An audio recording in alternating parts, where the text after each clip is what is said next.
Today I have a special guest. This is Chris Stringer. Him and I used to work for a company where we were packed in cubicles, and he found his way out, and now he's making music. He's doing a podcast. It's Chris, but he's also known by Chris Audio. Is that right? Yes, sir. Chris Audio. So Chris, I'm gonna let you take it away and tell us what it is that you do and what kind of projects you got going on. Yeah. So definitely. I appreciate you having me on your show as well, man. So basically, I do like multiple things, kind of like everybody in this world now with this economy going the way it is. I first started out, doing music. Started with hip hop, kind of R&B, popish type music, compared to like Wiz Khalifa, Kid Cudi type style. But when I was growing up, I grew up on like Linkin Park, Limp Bizkit, Red Hot Chili Peppers, and they were big influences on my music as well. So I've been doing it probably since I was about 13 years old. The first hip hop song I heard was Jay-Z Dead Presidents, Reasonable Doubt, shout out. You know what I'm saying? So kind of evolved from there, but now I'm getting to the age and the point now where I kind of want to focus more on like the podcast. I want to focus more on the clothing brand. And it's something that I'm just going to, pinpoint more towards. My last project's coming out pretty soon called Kiss the Fame Goodbye. There's going to be like, 45 different songs. So, just be ready for that to hit. My clothing brand, Audio Apparel that you see here, I started this brand because whenever I was 23, I was like diagnosed with cancer and everything as well. So I wanted to make something to where I can inspire people to basically just to never give up, essentially. So I watched the speech from Jimmy V back in the 90s, I believe, and when he won the national title and he ended up getting diagnosed with cancer. And that was one of his mottos, is like never ever give up. So I kind of just jumped on the back end of that and then kind of created my own brand. So whenever they wake up in the morning, they can look at themselves in the mirror, they can see never give up on their shirt, and it kind of just keeps that mindset going. And then in regards to the podcast, I got Mind Your Business. So I've been doing that for a long time. I kind of took a hiatus from it for a while, but that was more so inspired by the show Shark Tank. Because, usually when they ask them, it's a lot about the numbers, but they're more so like investing into you. And so they always ask you, well, tell us a little bit about you. And I'm like, well, I can, circumvent that and have the podcast out so they can already have an idea of who you are. So those are kind of like all the things I do in a nutshell. And yeah, pretty much it, man. Okay. I got so many questions to ask, So I guess the first thing I want to ask is, I'm just gonna freestyle it. So you said, mind your business. I remember I don't know if I read a book or I listened to a podcast. Where did you get that motto, mind your business? Yeah, so pretty much it was more of like just a play on words.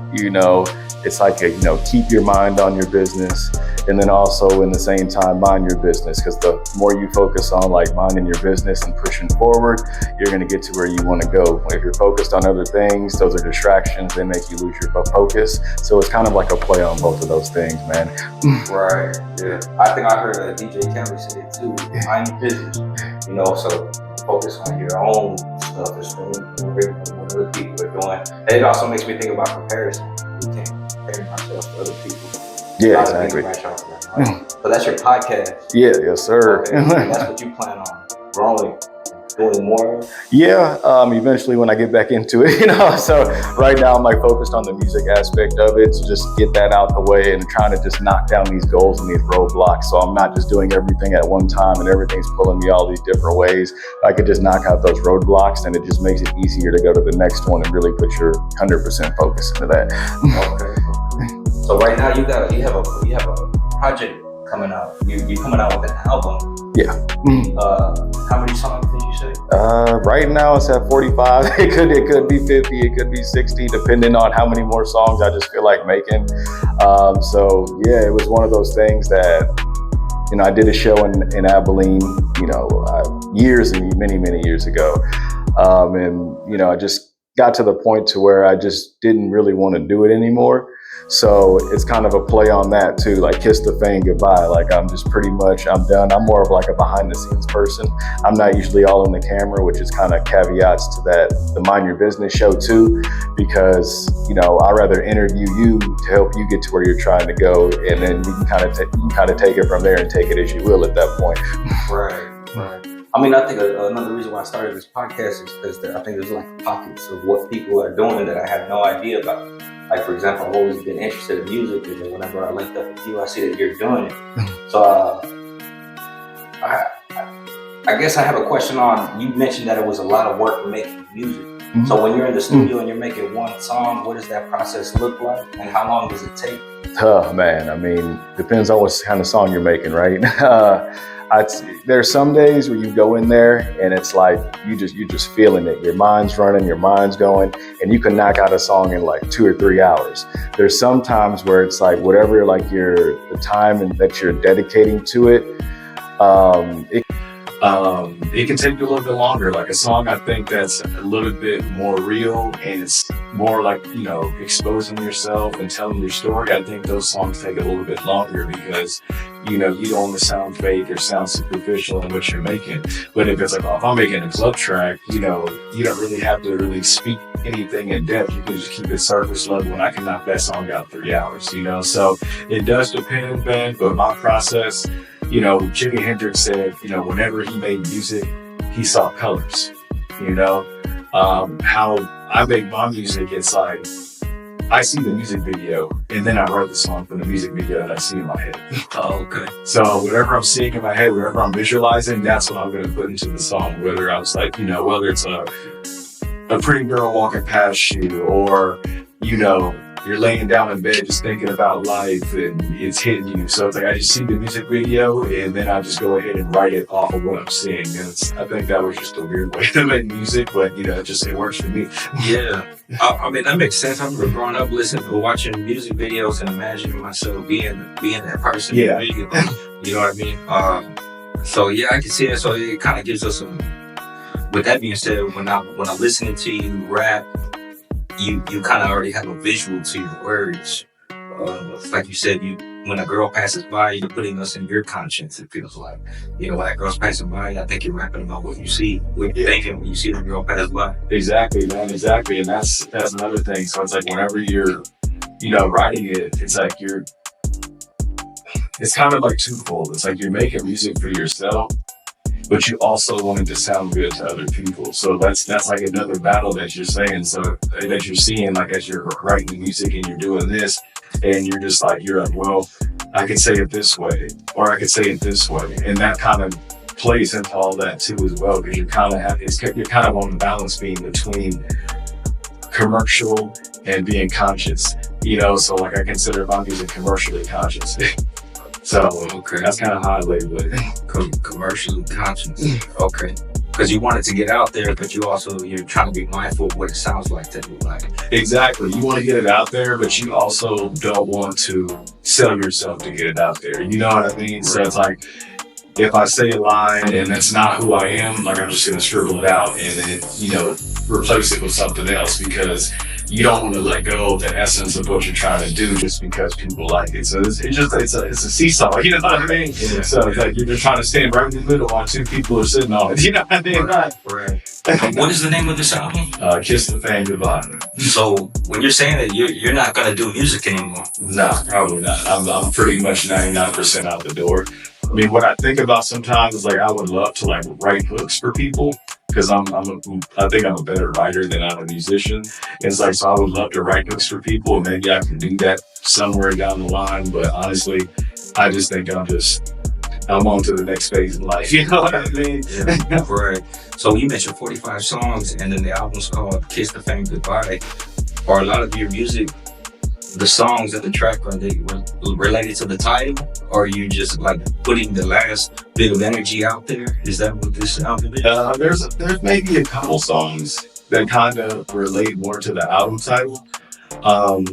So when I was like putting it together, I'm like listening, because it's like, when you listen to music, it's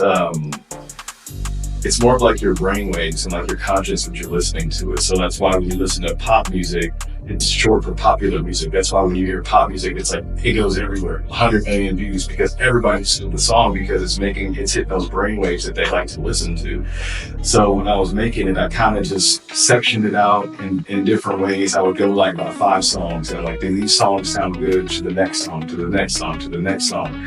But there is a song called on there called Goodbye, and it says "Kiss the Thing Goodbye" on the hook. So like that's one that's the most related to the whole entire project as a whole. But that's gonna be like the outro, so that's gonna be the last song you hear. So it can kind of go into a roller coaster. So it starts off high, and then it comes down, then goes back up a little bit, goes down, and then I'm gonna end it on top.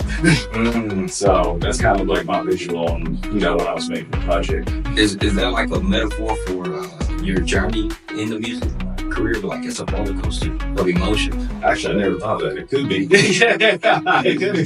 That's a good one. It could be, man. I mean, the music industry is not an industry to play with. You know what I mean? Like if you want to do it, you have to go 100% in. You can't have any doubt. You can't, because people can hear it in your music. You can't have any doubt. You can't have any,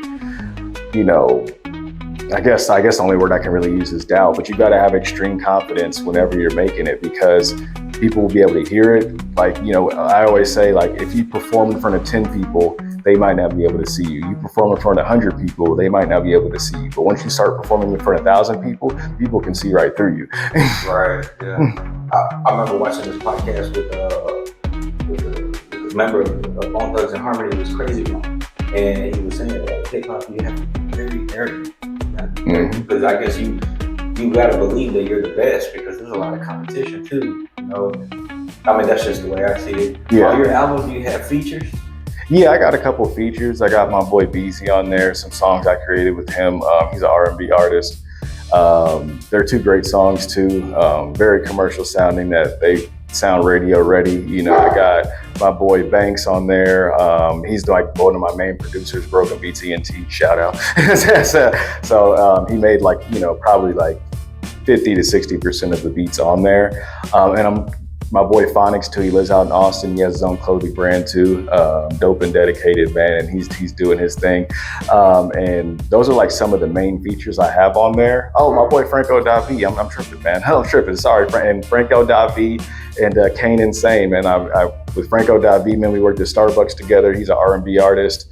And I might have sent you the song, that Comfortable song. He got that like Luther Vandross soul sounding, so I made it with him. And then his younger brother, Kane Insane, he's more like he's more like a Kanye West type person. His music's off the wall, but he's also a producer too. So, those are like some of the main features, and I'm looking to gather a few more, to knock out a few more songs to get it done, man, because it's still a grind, even if you're not even in it all the way. Right. Yeah. And all of these collaborations that you're doing, did you meet them here in Texas? Yeah. Are they from school, from work, or they're just? I mean, a lot of people, whenever we were coming up with Broken Beats, a lot of those people that we were with, man, we had a crew of people together in the studio, I mean, we were just, we were making it happen, we were doing things, but, as you get older and older, some people fade away, some people stop doing it, some people just don't feel like it's like, just not something they desire to do anymore. You get a family, you get this new job that's paying you a lot of money, taking up a lot of your time. So yeah, it's a lot of people I met through the studio of Broken Beats, some people that I worked with at Starbucks, and then I met other people through that. And that's pretty much like all the people I met throughout it, just through social media. But most of them are from the Houston area. I got some friends out in Cali too, but most of them are literally from the Houston area. So, I mean, that kind of tells you in your everyday life, you can find people that have the same kind of mindset as you. So you can find artists in Houston just by working with them. Exactly, man. That's why the world's a big place, and as big as Houston is, I mean, it's like the 4th largest city. Like there's so many people out there. You got to just put yourself out there, and just be able to be willing to work with people, no matter what level that you're at, no matter what level they're at, man. Just go ahead and grind and just make it happen. Mm-hmm. So that was there was another question I had about the music. How many songs do you have so far? 41. 41 songs. So Yeah. you're almost done. Yeah. The names how many albums have you put out up to date? I think 3, man. Something Different was another album I put out. That was only 10 songs. What year was that had to be, dang, what year was that? That's a good question. I was like, dang, what year was that? That had to be almost 2014 or something. And then I put out an EP called Ocean Drive. And that whole project was literally about a relationship from the beginning all the way to the end, but then how you like revived it at the end. And how I could break it down was like the first song was called Ocean Drive. And it's like, can you take me back to that place where I first caught the wave? That moment when we locked eyes, can you take me back to Ocean Drive? So that's when you first meet him and you're in the honeymoon phase. And then the next song, it's like you're still in that honeymoon phase, which is comfortable, you know, and you're basically just, you're like, you think this is the girl you're gonna marry. You know what I mean? It's like, this is the one. And then you start going and living together, starting to get to know each other. And then that next song is called Scars. And so it's just y'all going back and forth and fighting and, you know, just trying to get everything squared away and figured out. And so you go through that. And then the next song was called 107 AM. And that's basically you, like in like Romeo and Juliet, you're going out there, she's in the window, you throw pebbles out the window, you're playing the guitar, trying to just win her back. And then you finally win her back. And the last song is called Northern Lights, you know, and then that's just, you know, I don't know if you know what Northern Lights are, but that's basically when the sky's like different colors and it only comes around like a certain amount of times a year. And that's when you win her back, and then it's like the end. Happily ever after. Yeah. That's the goal.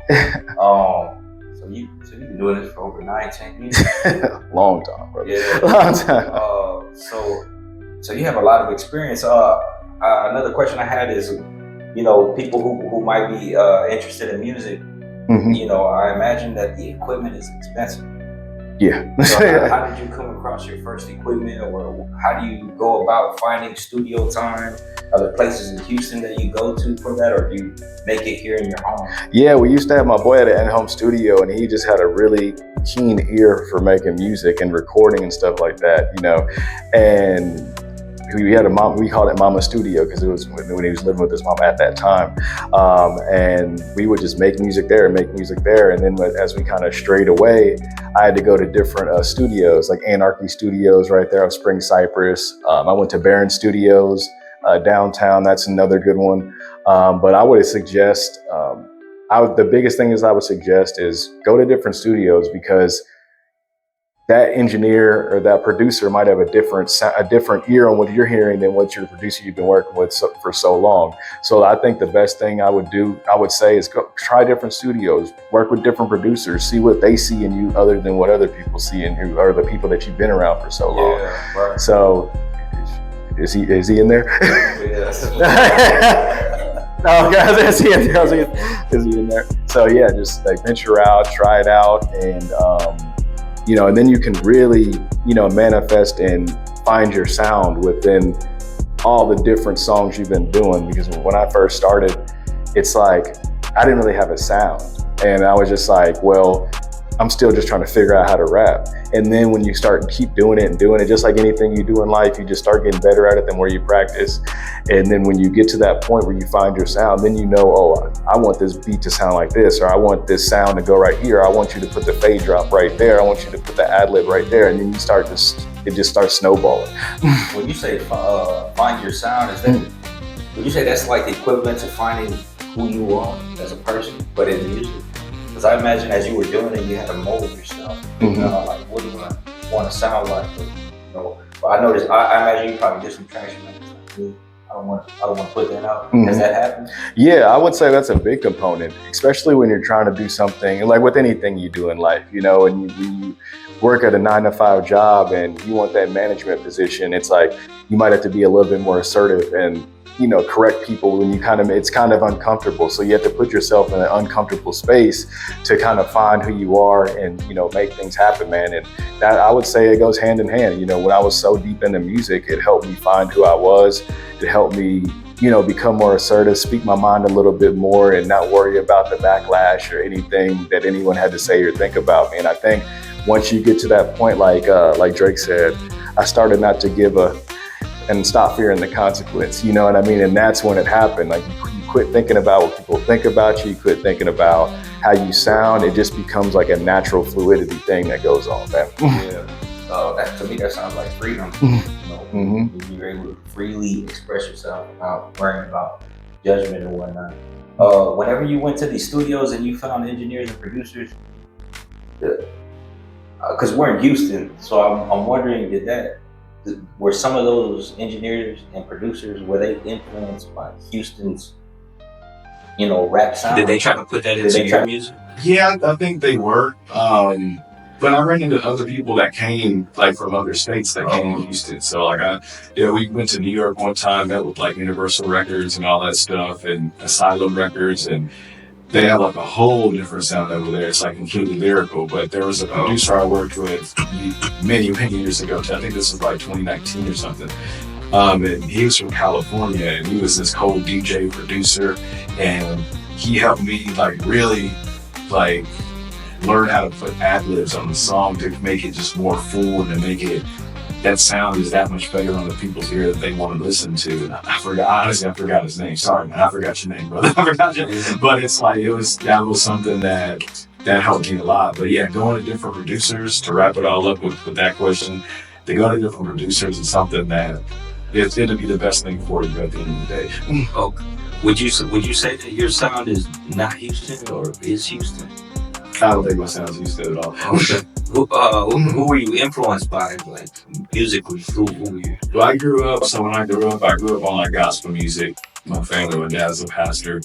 And then as I ventured out, I got older, and I listened, like I said, I started off with Jay-Z, Linkin Park, Red Hot, Limp Bizkit, Kid Rock, Seether. I was more of like in the rock realm. And so my whole goal when I was like got more deep into music, my whole goal was kind of just to mix rock and rap together. Oh, okay. And it's funny because it's kind of like that when like Triple X came, when Juice WRLD came. It's kind of like, it was like I was their sound, but I was a little bit more hip hop in the sense of like just lyrical. I wasn't really like singing melodies and stuff like that. So that was like my whole goal. So I think I'm probably more influenced by, rock and like pop music and alternative music than I am from like hip hop music. And I think that's why my sound sounds so different. Yeah. Do you have any songs that are hard rock? Yeah, I did some covers. Frank's Bernadette, Take Me Out. I did a cover to that. I did a cover to Pumped Up Kicks, Foster the People, though. That was a good one. But those are like some of like the main rock songs that I've had. And there's maybe there might be one song in there that has a more of a rock rap influence, but most of them are just kind of more so, I would just say, off the wall. Yeah. Growing up, I listened to a little bit of Linkin Park, and I know who Limp Bizkit is, and they were rock, but they were lyrical in the rock music. So I think they were influenced by hip hop as well. Yeah, I think it was the opposite for them. That's interesting. But I guess moving on to the clothing brand. Yeah. So when did you start the clothing brand? That had to be about 2 or 3 years ago. I started it. It was just an idea I had. So I was like, where am I going to get these designs made? Like, what am I going to do? Like, I was like, I kind of was lost in the sauce. So I started watching all these YouTube videos of all these people, like how to build your clothing brand. And they were getting me like step by step. And I was like watching them like religiously for like a whole 6 months. And I was just like, man, there's so much stuff I don't know. And they're giving me tips and pointers. And then I finally said, I was like, no, let me go ahead and make my brand and like make an actual logo for it. So this one right here was like the first logo I made. And I knew this girl out in the UK, and she used to make my album covers and stuff. So I was like, hey, can you make me a logo? And she's like, yeah, so she made it for me. And I was like, it came out, like, I just told her what I wanted it to look like, and then it just came out like that. And I was like, oh, that's perfect.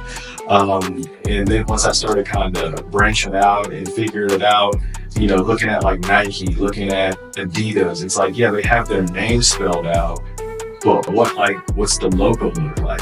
How are they going to know the logo without just seeing the name itself? And so, shout out to Whitney. she made this logo for me. And then I mean, at that point, it kind of just took off because now I can actually build a brand that can really be like international, because now they can look at the logo and just be like, man, that's hot. Like, I know that's Audio Apparel. Like, I don't have to have it spelled out. And then also, you know, creating clothes and stuff, you know, you want your logo to fit on stuff. And when you have the name so long, it's harder to fit on things in comparison to like just a one single logo. Right, Yeah. right. So I mean, what have you learned? What have you learned so far? When did you start the apparel up to this day? Yeah, so it's about 2-3 years now. Okay. About 3 years now. You know, I was started working on the website. I mean, pretty much the website's done. Just got to finish the back office, and then I'm just gonna grind it out and take it from there.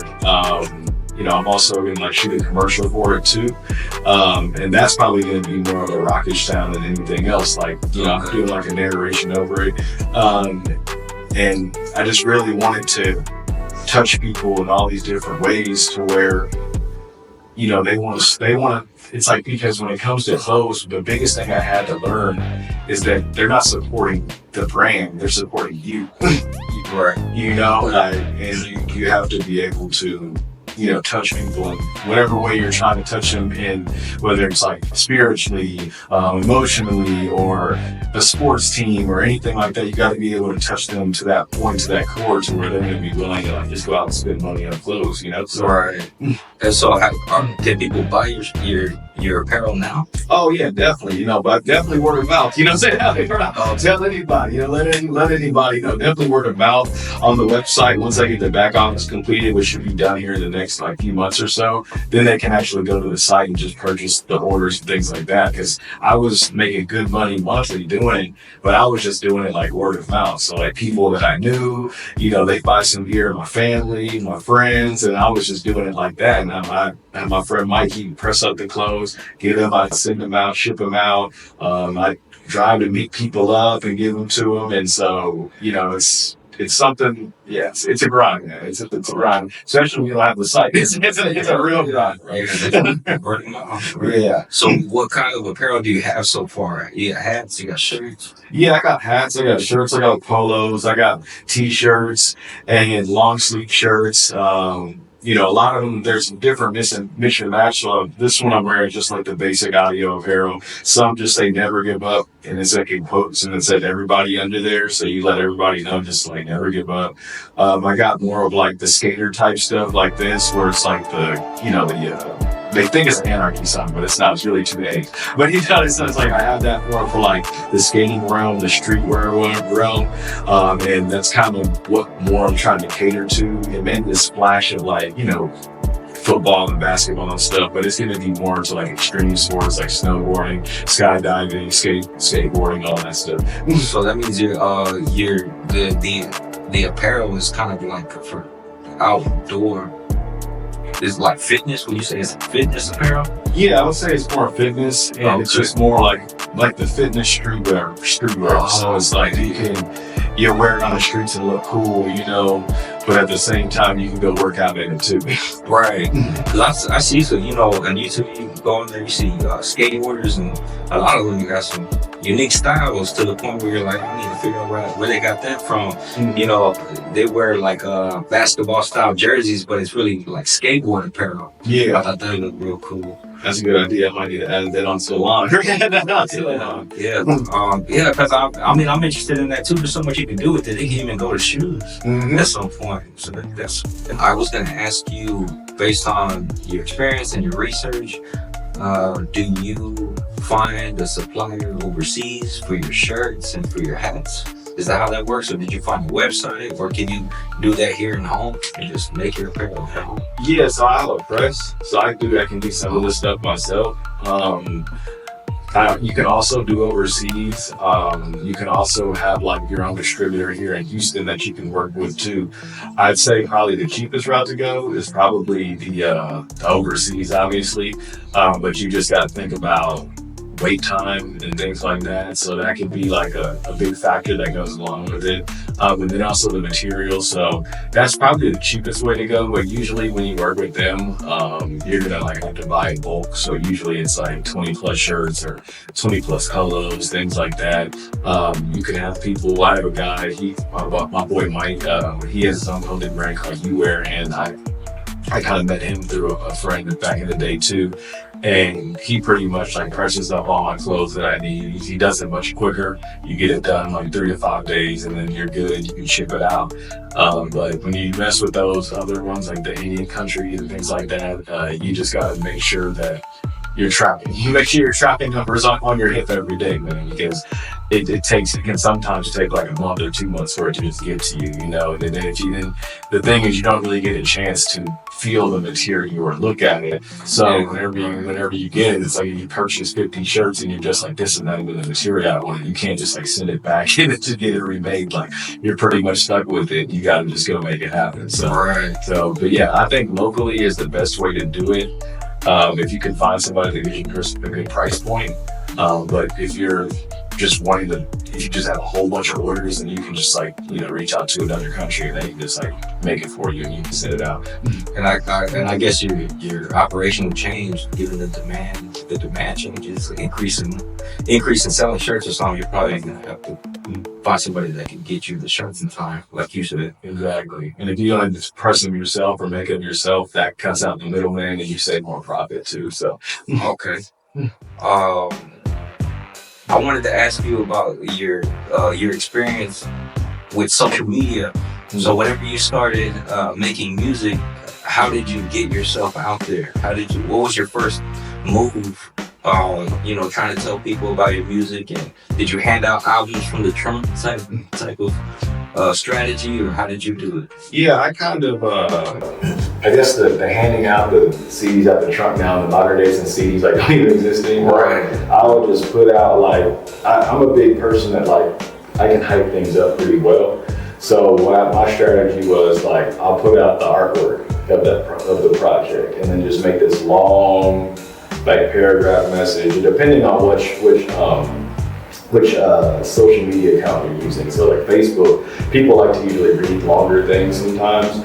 Instagram is a little bit more short, soundbite, more looking cool. So I more so did that, and then I give a release date, because like when you put it out, like you gotta have like, when you put it on Apple Music, it could take like, 3 or 4 days to get uploaded on Apple Music and Spotify and stuff like that. So I more so did it like that, just put on the hype train, drop the song, and then just tag like 50 people in the comments, and then just whoever clicked like and whoever commented, those are the people that really liked it, and you kind of take it from there. And then the rest of those people that didn't like it, you got to realize they'll come around. Right, yeah. So when you say social media, you mentioned Facebook and Instagram. What about the other ones like TikTok and Snapchat and whatever else is out there? Well, TikTok. I don't really actually use TikTok, which is kind of weird. I need to actually start using it, because that's the one that can really get you a gravitational pull of just people that you don't know. They can just randomly see your stuff from a hashtag of a video they watched like 2 days ago.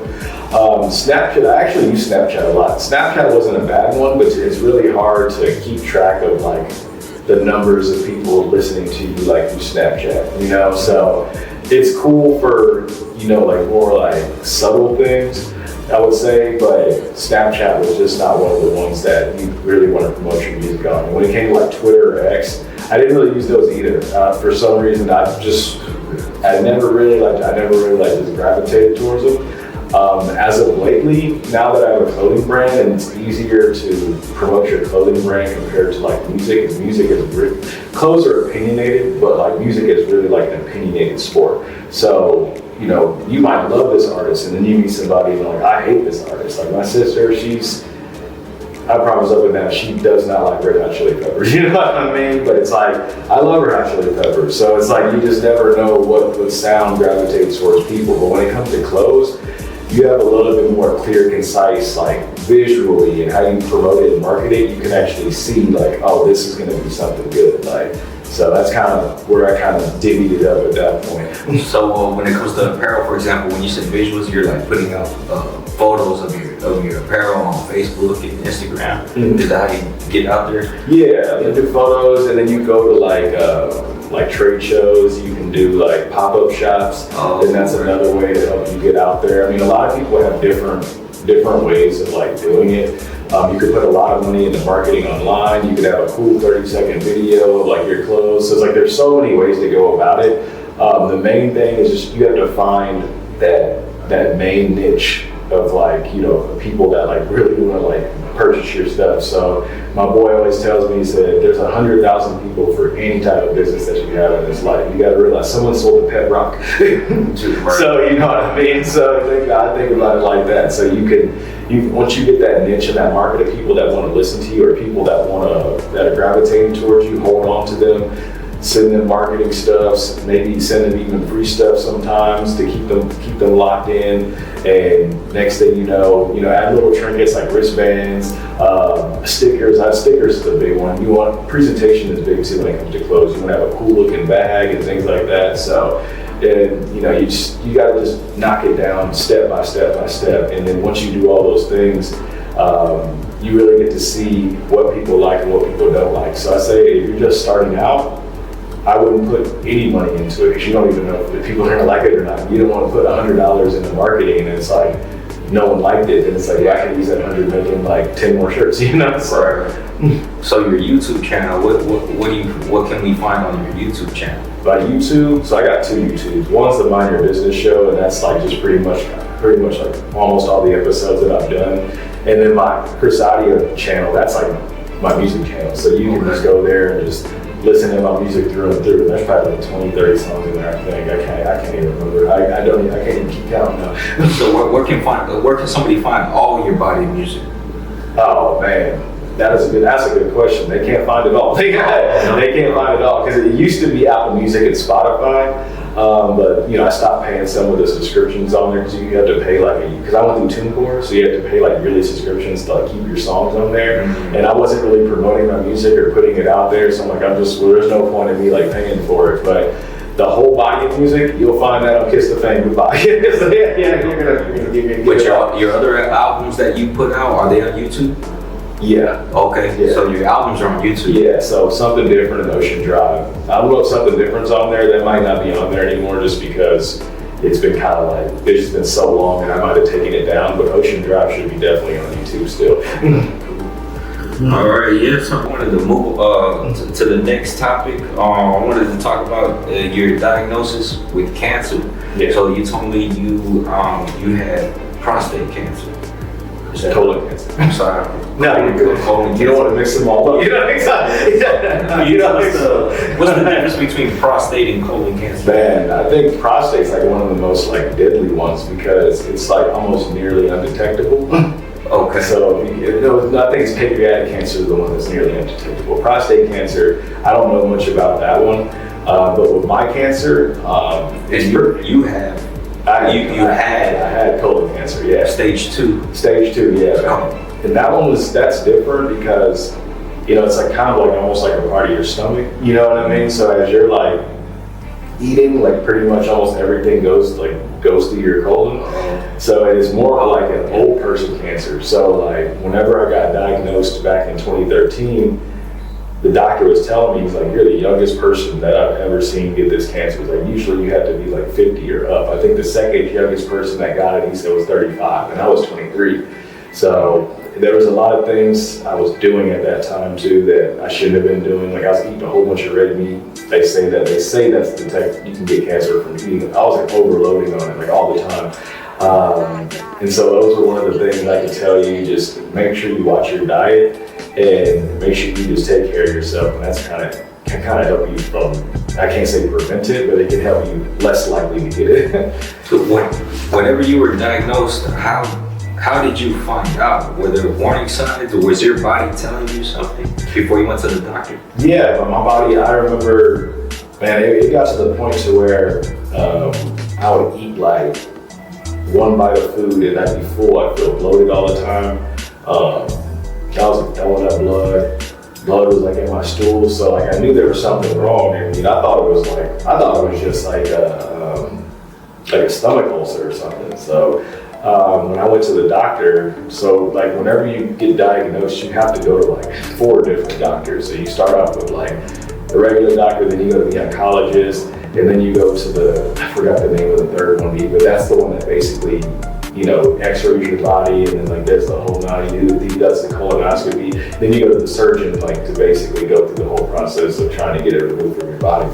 But whenever I first got it, I'll never forget, man, I told the lady what my symptoms were, and it was almost like looking at a ghost when she looked at me, and I was just like, I was like, why is she acting like that? I was like, it's like a stomach ulcer or whatever. And then they took me into this next doctor, and they were kind of breaking down in charts, like, if you have stage 1, then it's like in one part. If you have stage 2, then it's like a bigger lymph node. If you have stage 3, then it's like a lot bigger lymph node. But if you have stage 4, then it's in 2 parts of your body. So you can have like lung cancer and colon cancer at the same time. And that's why that's like the deadliest part. You know what I mean? That's like, that's a danger zone. Stage 4 is a danger zone. Mm-hmm.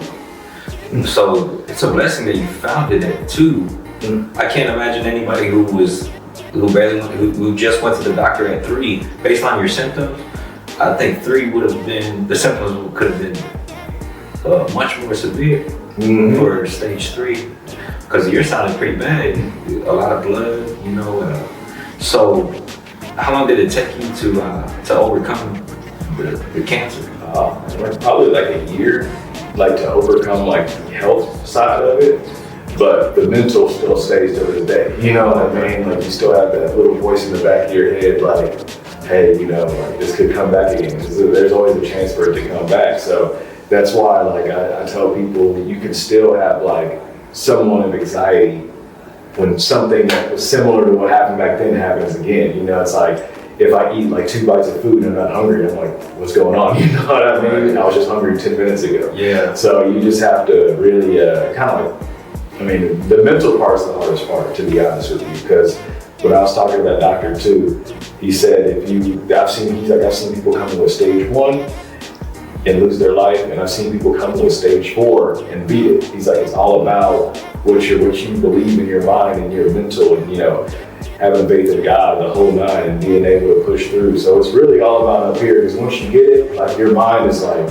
you're thinking about, man, is this it? Like, am I not going to be able to go to the next phase? You have a good next phase of life. You have all these plans in your life that you want to do, but this one thing can take you out and get even to where you want to go. So, like for example, like today I'm healthy, so thankfully I'm healthy, so I'm able to worry about tomorrow. But if I was in a state where I had cancer, I feel like I would have to put my life and my mindset on hold. Mm-hmm. You know what I mean? If it's like if you want to get married, you gotta put that on hold. You gotta beat the cancer first. Mm-hmm. Or if you want to get a new job, put that on hold. You gotta get the cancer first. So I imagine you had to put your life on hold. Yeah. Is that what it felt like? It was, man, because I remember I was working at Starbucks at the time, actually, and I just had to take off of work. I had to take like a 90-day hiatus. So I was like, I can't even deal with customers right now and do all this stuff. My mind's like, I might snap on somebody, or I might just not even want to be there. And it's like, I don't want that to reflect, onto the business. But you really do. You put it's like, there's like 2 things. And, I don't think either way is wrong. Some people, like, whenever they get it, they just go balls to the wall and they just run and go get it. And then some people are like, man, I got to really sit back and like digest this and process this. But, for different strokes for different folks, what I mean? So it all just depends on who you are as a person, where you're at in life, what's going on, and you kind of take it from there. Right. So what is it like going to the doctor when you have cancer? What is it? What are some of the things that they do to help you beat the cancer? They do radiation usually, or you can just have surgery and just get it like cut straight out. So there's multiple ways they can do it. I actually, because I just went to a cancer survivors event, I'm glad you brought this up. There's this company called Canopy, and they do a lot of things to help people, and they do like yoga with you, like Muay Thai classes, they have game nights, they have like free counseling, they help you organize your bills, they help you pay for like the surgeries, the whole 9, man. Like no matter what state you live in, they can like fly you down to Memorial Hermann and they help you throughout the whole process. So it's a nonprofit. Yeah, that's a nonprofit. Yeah, it's something. When I saw that, I was like, they're doing a lot to help people to push forward and make things happen. And I think they need a lot more of exposure for all the things that they do and how they help people get through the whole process, and help them understand that anxiety happens or your health goes down, and you have someone to talk to, you have someone to reach out to. Because you can talk to your family, but they don't really understand, especially if they never gone through it. They don't really understand the whole process and how it goes. So there's just good things that they do, man. What is that organization's name again? Canopy. Canopy. Okay. So what is it called? When you went through radiation, is that chemo? Yeah, pretty That's much, chemo. yeah. How many times did you have to go through chemo? It was I think it was only 4 trials. Okay. Yeah, because I was still young, so my body could still fight against it and push forward. There's some people that just have to be doing it and doing it and doing it, and I like to look up natural causes too that can help try to eliminate it, because it is just like a cell, and then sometimes, I wouldn't say radiation is bad for you, but sometimes it can exacerbate it and make it worse because it puts a lot of stress and it makes you just absolutely adamant. There's nothing you can do. Once you're done with that, you just go home and go to sleep. Your taste buds change. So things that you used to really like to eat, you don't like to eat it anymore. So it weakens the body when you go through that. Yeah, it weakens the body really bad. Really bad. Wow. So that was you went through that for a whole year. That's interesting, and to actually talk to somebody who went through it. I think I had some coworkers that went through it, but I'm hearing you actually talk about it. They would say I have cancer, and I would just think, I wonder what that's like. But to hear you talk about it, it takes a big toll on mental health. Yeah, it does, man. It definitely does. You start really seeing who's really there for you. You start to evaluate who you want around you.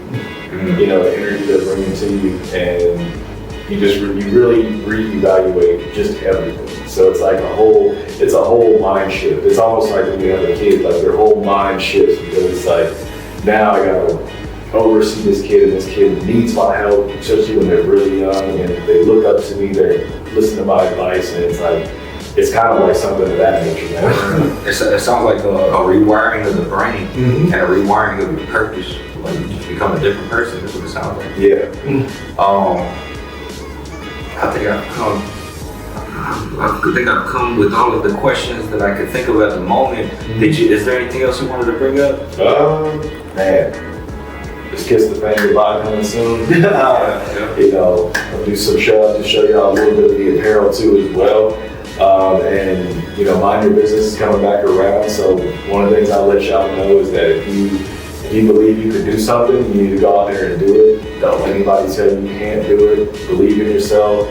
If you ever feel like you're going through something too hard and you can't, it's weighing on your shoulders, pray to God, and He'll make it all happen for you. And it's not going to happen at the time you want it to happen, but it'll happen when you need it. So that's pretty much all I got to say now. Man, that's awesome. I still want to do more podcasts with you when you apparel stuff and the podcast. Maybe I'll do one of your podcasts one of these days. But again, thank you for watching another episode of Nueva Mentality. Today I'm with Chris Audio, and hopefully in the future you'll see part 2, part 3, part 4. All right, sure. Appreciate you having me on, man. Let's do a thing. All right.